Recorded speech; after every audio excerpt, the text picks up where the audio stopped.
Hey guys, welcome back to my channel. It's your girl, the Brooke Ashley, and today we are here to discuss The Real Housewives of Atlanta, Season 13, Episode 11. I know I am a little bit late, but when I tell you I could not wait to get in front of this camera and discuss this episode because a lot went down and I noticed some of this girl code being broken. And I want you to watch this entire recap, especially some of y'all who like to say that I'm always on a certain person's case when y'all know good and well that I am extremely fair, all right? And y'all know that I am very objective and I will always call a thing, whether or not I like or do not like a person on a franchise, okay?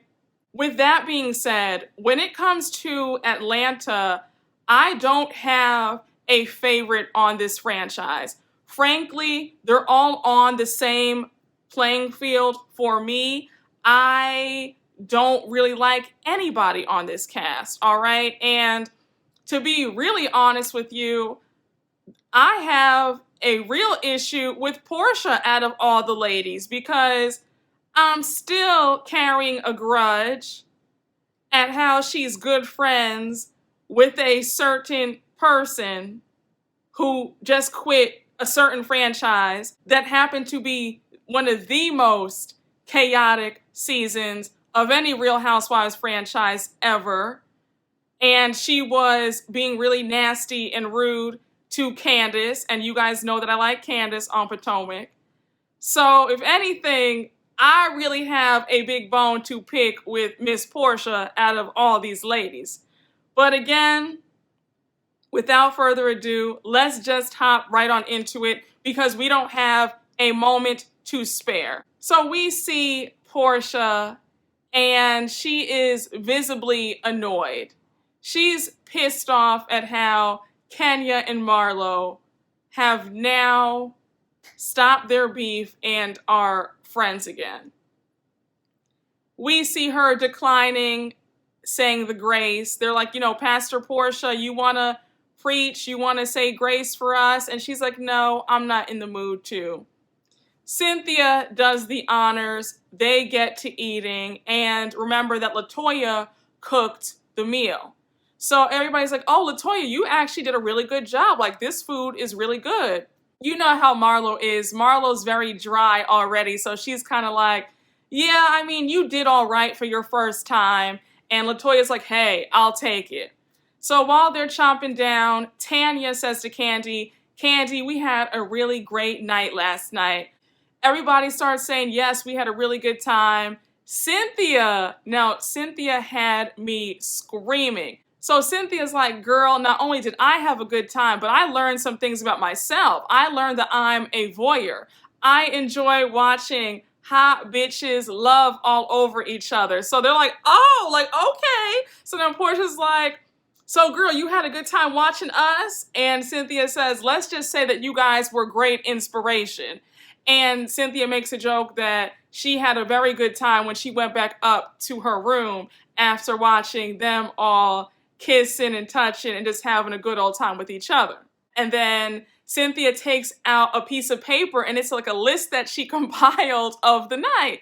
So then she says, that was my first time ever seeing a real life bladder infection. And they're all like, wait, what? Like, girl, what are you talking about? And she's like, the size of that man's penis would give you an infection. They all start laughing. And I think it was Tanya who says something like, I think it's fake. Like, there's no way his penis can be that big. So Porsha says, no, it was real. Like, his penis is real. And Kenya's laughing. Then we see Kenya in her confessional say, girl, of course you know that it was real because you were up there in the bedroom while he was hitting your windpipe and you were the one screaming, daddy. Then Drew says that he flipped her over and showed her his penis. So she's like, no, it's definitely real. So LaToya takes it upon herself to make a snide remark to Drew. And she's like, as a married woman, you shouldn't even want to be seeing this man's penis. And Drew was like, girl, why are you singling me out? Like, and then she got shady too. And she was like, girl, you're my biggest fan. Like, why are you being so nasty? And then LaToya is like, girl, I'm your biggest fan and I'm your only fan. The shade at this dinner had me screaming, okay? Like, everybody was just going at it. It was just too much. So here's where things go left with the conversation. LaToya then gets really snippy with Drew and she starts investigating herself. And she's like, well, Drew, were you in the room till 6 a.m. with Bolo like Kenya said? So now Drew gets aggravated and she turns to Kenya and says, you were the one with your legs busted wide open. Kenya's like, yup, I sure was. And there was nothing wrong, in my opinion, with Kenya doing that. Like, she was having a good time. My legs would have been to the moon if I had been in that red latex number with those red latex boots. Yes, ma'am. So now things get weirder because LaToya starts coming after Kenya and she's like, why were you investigating? And Kenya was annoyed, like, girl, like, really? Like, we're doing this right now in front of all these ladies? Like, you're supposed to have my back. Now, LaToya, in my opinion, showed her guilt. Because remember how I said in last week's recap that I believed it was Porsha, Tanya, LaToya, and Bolo in there together having a good old time. LaToya told on herself, getting mad at Drew and then getting mad at Kenya for investigating. Like, if you really didn't do anything, if you really were in the bed like you said, then you shouldn't have gotten annoyed at Kenya over her investigating and having fun, right? And here's my thing.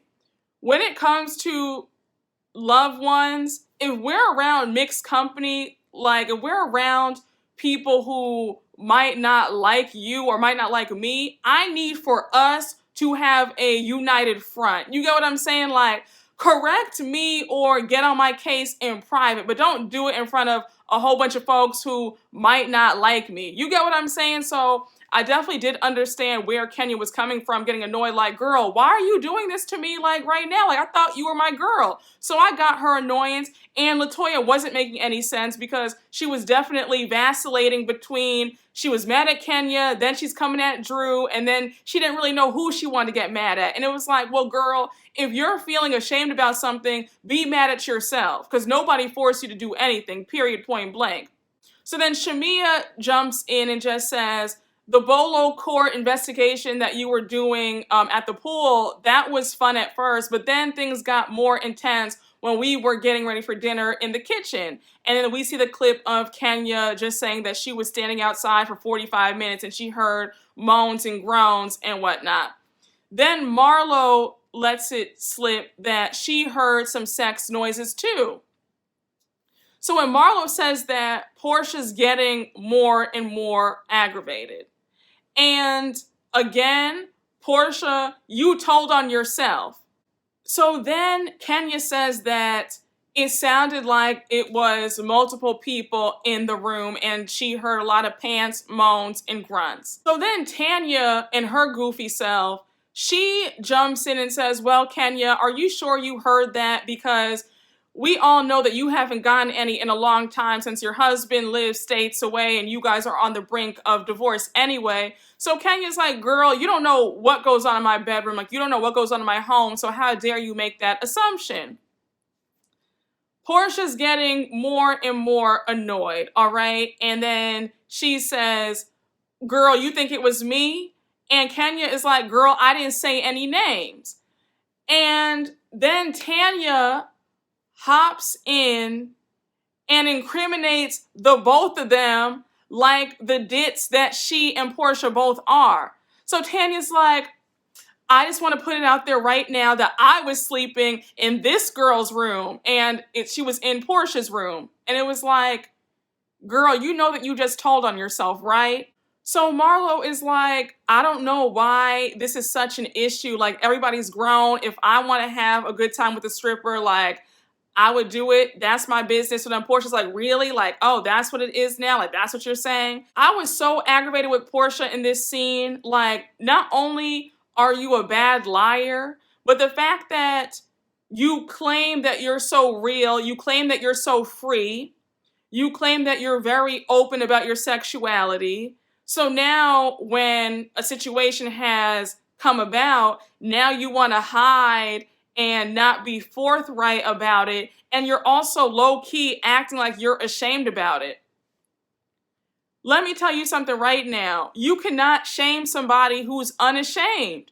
Like, if that had been me, I would have owned it. I would have been right there eating my crabs, eating my seafood, and been like, yup, me and Bolo had a great time. Me and Tanya had a good time. And, like, it just wouldn't have been all this. I would not have been squirming and hiding. I just don't believe in sitting up here faking, especially since Porsha claims that she's just so real. And I was really happy when Cynthia was like, I don't understand why Porsha is walking away from the dinner table and leaving and getting so defensive, because she's grown. She's a single woman. She can do what she wants. She had a really good time, and she's somebody who claims to always keep it real. So why is it a problem just owning up and being like, yeah, I did it, and what?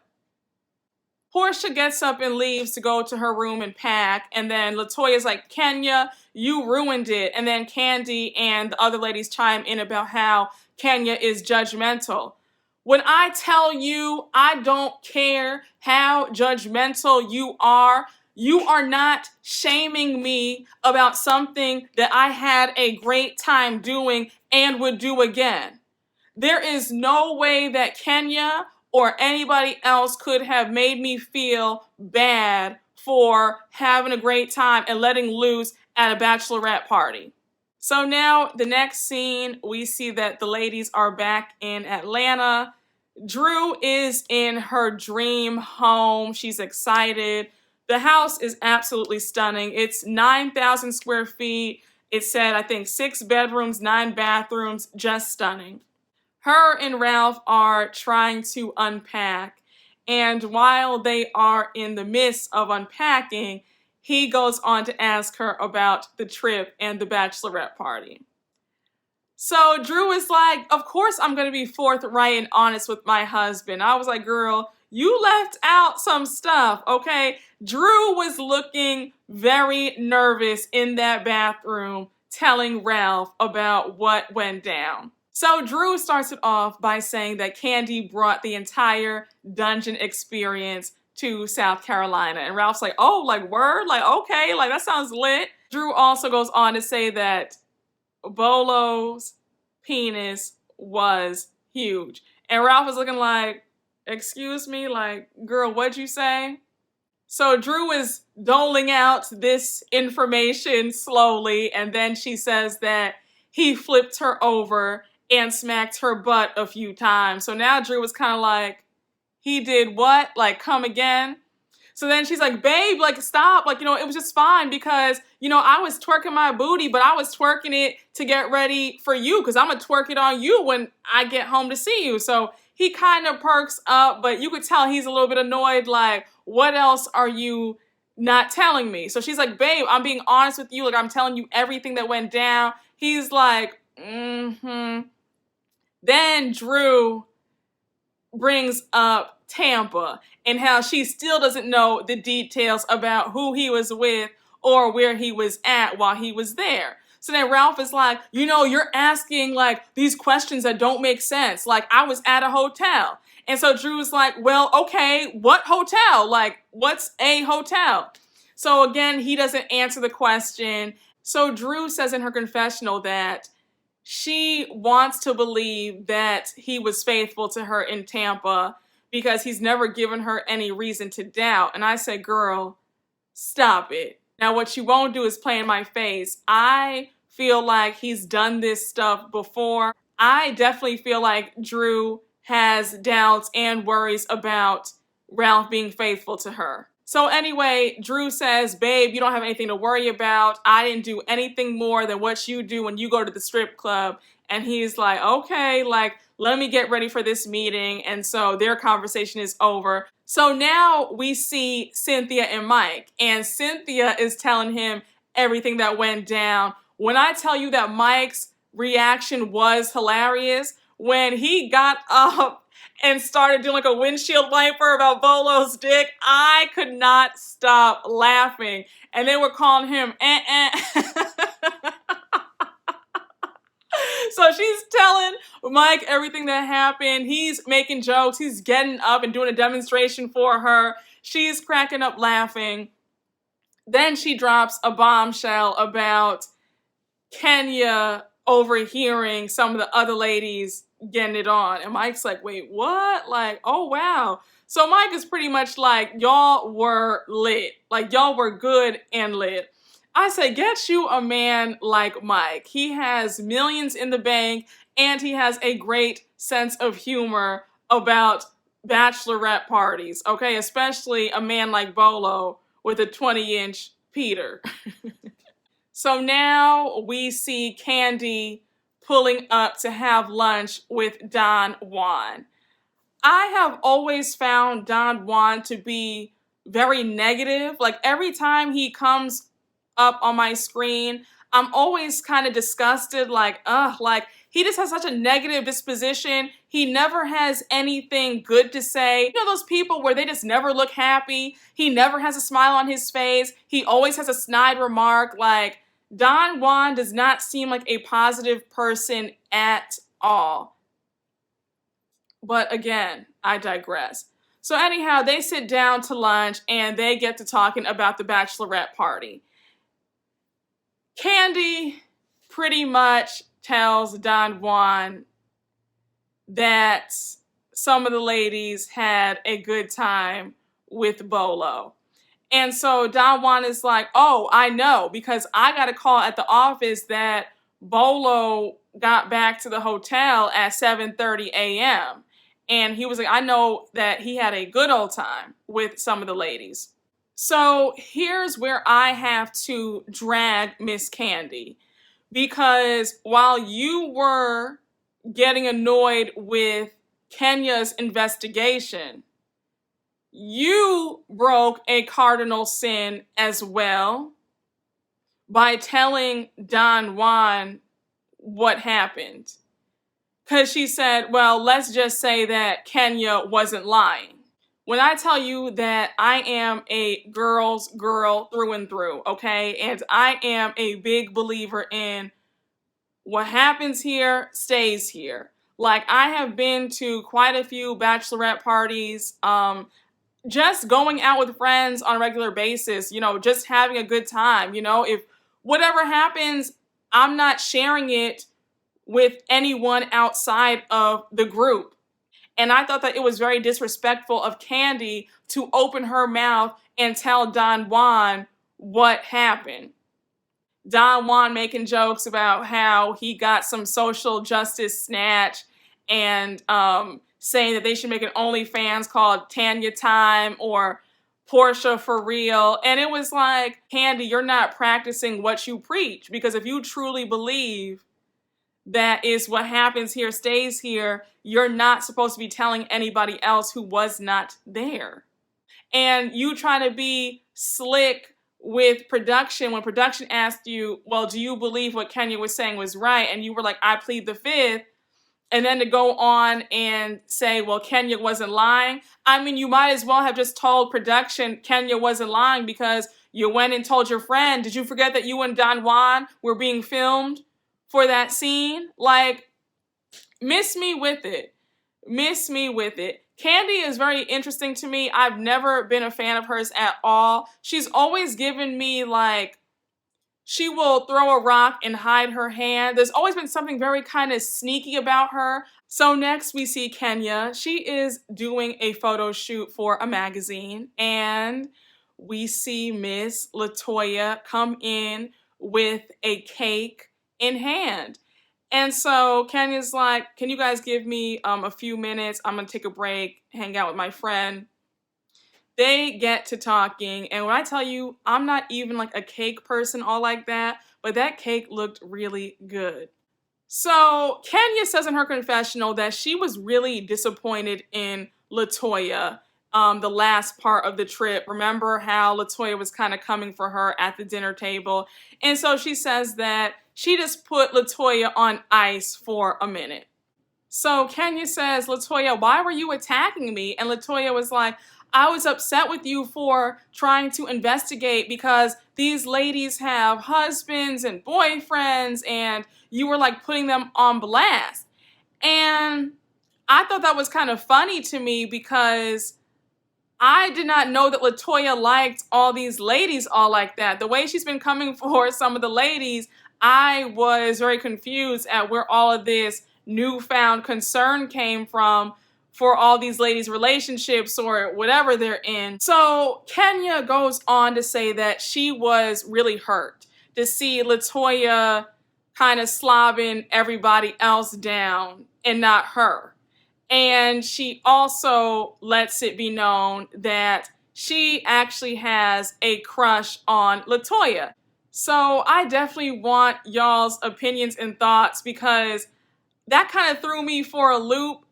So LaToya is kind of taken aback, like, wait, what? Like, you have a crush on me? Really, girl? And so LaToya says in her confessional that she feels like she brings out the fun, sexy side of Kenya. And I could definitely see that. LaToya apologizes and she says, girl, I'm so sorry. I was just having fun, but I apologize. And then Kenya jokes around about how she thinks that it was her, Porsha, and Tanya with Bolo. And so Toya is like, girl, I was not in anything. Like, I left at 6 a.m. because I was actually puking. So no, I was not doing anything with anybody. But there was some kissing and some straddling with Porsha, but that's where it started and that's where it stopped. We end the scene with both of them joking and laughing about how Porsha and Tanya are friends. And I definitely believe that Porsha and Tanya have a good time with each other sexually. And that's fine, but I think that they didn't want it to be put on blast. They wanted to keep doing their thing without any of us knowing. And Kenya also brings up the fact that she has the right to kind of bring stuff up about Porsha because Porsha has done the same to her over the years. And then we see the clips of Porsha saying that she was dating a one-eyed married African man and how she was, I guess, like a slut from the 90s, all these things that she was saying to Kenya at past reunions. And listen, when you don't like somebody, they don't like you. All's fair in love and war, right? You guys just gonna go back at it. So honestly, Porsha and Kenya are just never going to be friends. So I'm not surprised. It is what it is. So the next scene, we see Porsha. She's at home and she is expecting some company. Drew Sidora pops on by and we find out that they live only 8 minutes away from each other, so they're neighbors. So Drew is excited. She sits down, and they're about to have a cute little key, some muffins, and some mimosas. So they bring up the bachelorette party and how much fun they had. But then, of course, Porsha brings up the fact that Kenya was trying to investigate and put the pieces together. Porsha, again, sounded like a guilty person to me because she kept trying to justify herself with we were all doing things. We were all acting slutty. We were all, like, anytime you have to try to qualify about, well, we were all doing it, you feel guilty. Like I said earlier on, if I'm engaging in consensual sex that I wanted and enjoyed, you are not shaming me about anything. Do you hear me? I did it, I enjoyed it, and I'll do it again. Drew goes on to say that Kenya broke girl code. If y'all are grown like y'all say y'all are, Drew, if you are a married woman who didn't do anything like you said to Ralph, then you shouldn't be this pressed about Kenya investigating. Are you nervous that we're going to find out some more stuff about you and Bolo, sis, or you and the other ladies? So then Porsha goes on to ask Drew if she's told Ralph about what went down. Drew is like, yeah, I told him everything, because it was fine. Like, nothing happened. So then Porsha goes on to ask about does she think that Ralph was cheating on her when he went to Tampa? So Drew was like, honestly, I can't say. Like, he's never given me any reason to have me suspect that he's cheating or he did cheat on me on that trip. But again, like, he still hasn't told me anything. Then Porsha starts talking about how her and Dennis are going back and forth and how she's still in love with Dennis, but how he cheated on her kind of made her insecure.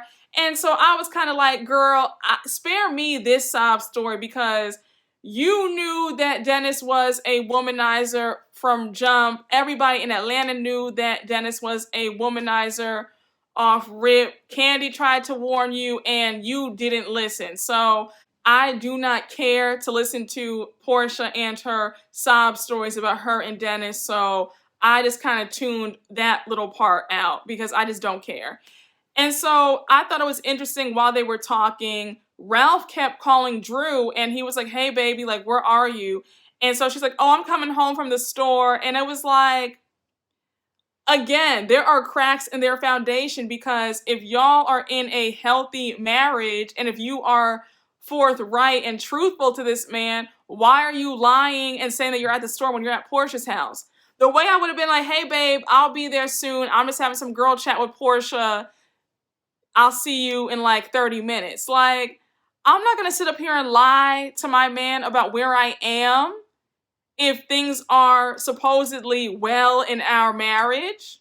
I just do not see them going the distance. I really don't. They just have a lot of issues and it just seems like an overall mess. She always seems like she's walking on eggshells with him. He's not telling her information. He's disappearing. It really just feels like a recipe for disaster. So Drew finally heads on out the door and she said, let me just get back home to this man child. And then we go on to the last scene of the night, and it is Kenya at her attorney's office. Kenya sits on down and she is excited, it seems, to tell her attorney some news. So he's like, okay, go first, your news, because I have some news for you. So she says that Marc made this playlist for her filled with love songs, and he was telling her, I just don't know why we can't work, why we can't be, and she found it to be very romantic. And so at one point, the attorney like busts out laughing, and you know that's always a bad sign when somebody's bursting out laughing. Like, girl, when I tell you it's about to be a whole different situation. So now Kenya goes on about how she didn't want to blindside him with the divorce papers. I was like, Kenya, you are being way too nice to this man who hates your guts. The way that I would have served Marc the divorce papers a long time ago in the most embarrassing fashion ever, like, who cares how he feels? Who cares about whether he's embarrassed or not? This man is trying to make your life a living hell. You think I care about his feelings? I sure don't. Then we see Kenya crying in her confessional about how Marc has a hard time being vulnerable and why it can't work out, and he loves her, but he just can't seem to show it. And it's like, that's absolutely false. A man who loves you will show you that he loves you. If he's not showing you, he doesn't love you, he doesn't want you. Kenya, this man does not want you, he doesn't like you, he does not respect you. The way he's treating you, the way he was treating you last season, the way that you should have packed your bags immediately, that man is so hateful. I was just like, this is so sad. So now the attorney says, well, are you done with your news? Because I have something to tell you. He hands her these papers and he says, well, just yesterday, Marc filed for divorce in New York and he's requesting alimony. So Kenya's like, I know you lying to me right now. She is pissed, like pissed. And I would be too. Like, honestly, that really knocked the wind out of her. Kenya, child, listen to me. Do not get remarried unless the man has more money than you. Don't get with a man who has less. Y'all know how I feel. I'm very traditional about things. The man needs to be the breadwinner. Marc was not. And now here he is trying to get his hands on her money. I knew when he said last season about if we divorce, she could take everything. I was kind of like, what are you talking about, Marc? Kenya is the one with the money in this marriage. So, of course, she should take everything because it's hers. Kenya, don't make this mistake again. I'm serious. Fool me once, shame on you. Fool me twice, shame on me. Don't let another man come and swindle you out of your coin that you worked hard to get. I said I really hope and pray that the courts give Marc absolutely nothing. Kenya's also pissed because she notices that he's not even fighting for custody of Brooklyn. He's just focused on getting the alimony. And she's like, this is a new low even for him. So she's just really pissed, and the attorney's like, look, just brace yourself because this is about to be a knockdown, drag out fight. And she's just like, well, we're going to have to serve him again. I felt bad. Like, it's just a mess. I really hate to see women going through the ringer in these divorce cases with these men who had less. Now the man wants her money. Like I said, Kenya, don't make this mistake again. Find somebody with a long coin so that if you do divorce again, you could take some of his money. But y'all, this was a very good episode. I enjoyed myself. The second half of this season is about to be lit. So I am very, very excited for what is to come. I hope you all enjoyed this recap. You already know what to do. Make sure to like, comment, and subscribe. And I will see you guys later. Bye.